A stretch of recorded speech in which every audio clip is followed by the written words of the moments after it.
ஒவ்வொரு பொங்கல் டைம்லயும் ஒரு கேள்வி. பொங்கல்னா சந்தோஷம், ஃபேமிலி எல்லாம் தாண்டி சில வருஷமா பொங்கலோட இன்னொரு வேர்டும் சேருது. Government, cash. இது எப்ப பெரிய டிஸ்கஷன் ஆச்சுன்னு தெரியுமா? 2021ல. அப்ப தமிழ்நாட ஏடிஎம்கே ரூல் பண்ணாங்க. பொங்கலுக்கு ரூ. 2500 குடுத்தாங்க.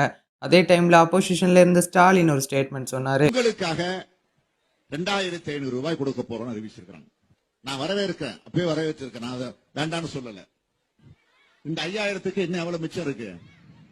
1500.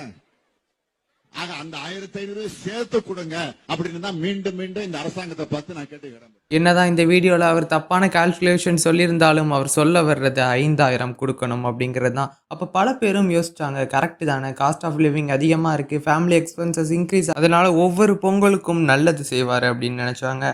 அதுக்கப்புறம் எலெக்ஷன் முடிஞ்சிச்சு, ரூலிங் சேஞ்ச் ஆச்சு. இப்போ நம்ம பார்க்கலாம் ப்ராமிஸ்க்கு அப்புறம் ரியாலிட்டி எப்படி இருந்துச்சுன்னு.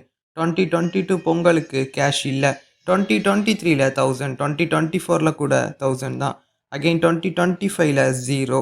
அப்போ பல பேர் கேட்டது இதுதான். 5000 ப்ராமிஸ் பண்ணாரு, ஆனால் 0, 1000. இப்போ 2026ல 3000 அனௌன்ஸ் பண்ணியிருக்கிறாங்க. அப்போ இன்னொரு டிபேட் ஸ்டார்ட் ஆகுது. ஒரு பக்கம் சொல்றாங்க இது எலெக்ஷன் டைம் டெசிஷன், இன்னொரு பக்கம் சொல்றாங்க அப்பவும் ப்ராமிஸை விட கம்மி தான் அப்படின்னு. ஏடிஎம்கேவும் இப்போ கிரிட்டிசைஸ் பண்ணுறாங்க, வேற பார்ட்டிஸும் கொஸ்டின்ஸ் கேட்குறாங்க. பட் அவங்க சொல்கிற ஒரே ஒரு ஸ்ட்ராங்கான ஸ்டேட்மெண்ட் என்ன தெரியுமா? எலெக்ஷனில் ஜெயிக்கிறதுக்கு முன்னாடி 5000னு சொல்லிட்டு 2026ல் தான் கொடுத்ததுலேயே அதிகபட்சமாக 3000 கொடுத்துருக்காங்க.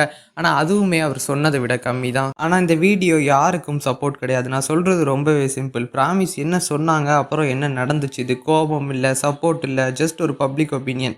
நீங்கள் என்ன நினைக்கிறீங்க? நார்மல் 3000 தானா, இல்லை எலெக்ஷன் டைமுக்காகவா?